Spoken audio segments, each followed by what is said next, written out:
Hvad så, folkens? Vi er tilbage. Og den her gang skal vi snakke om Vissenbjerg Røverfest.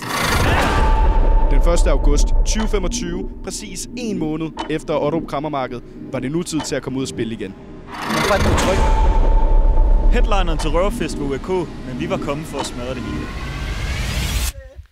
Let's go.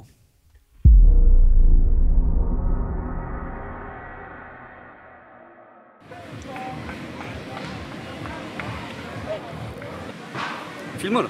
Ja. Okay. Dagen den var endelig kommet, hvor det var, vi skulle spille til Røverfest. Så vi tog turbussen ud på pladsen, hvor stemningen var i top. Vi er altså lige ankommet med den der store fætter til Vissenbjerg Røverfest. Og som alle andre venues handlede det hurtigst muligt om at komme ned og finde backstage. Jeg tror, det bliver rimelig vildt. Vores backstage, det herovre. Og så skal vi egentlig bare gå og lolle den lidt. Og se, hvad der sker. Og lad os bare sige, at der i den grad blev lollet.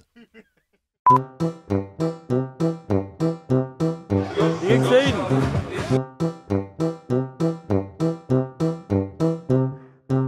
Kan man se, Manden, der har solgt designerstole. det er klokken 850 profit. Jeg har en til salg lige nu til 1.400 kroner. Det er verdens bedste stol. Det er faktisk samme pris, som jeg er en time. For en time, så kan I få mig for 1.400. Hvad må man gøre med dig? 2.000 for at tage ham på stolen. En pakkeløsning, vi kører der.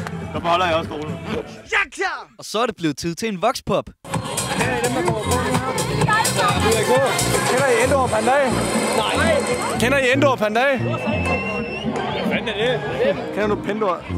Pendor en dag. Kender I Endor Panday?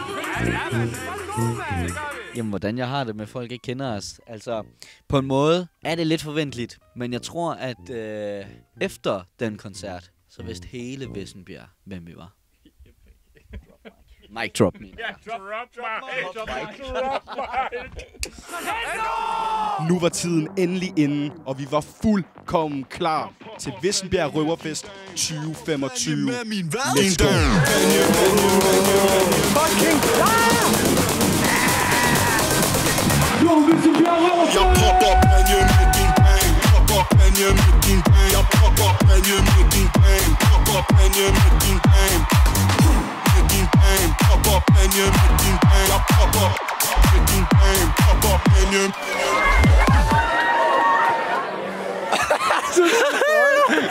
Ja! Tak fordi I så med. Husk at like og subscribe. Og glæd jer til næste video. Det bliver vildt. Peace out. Ja, tak.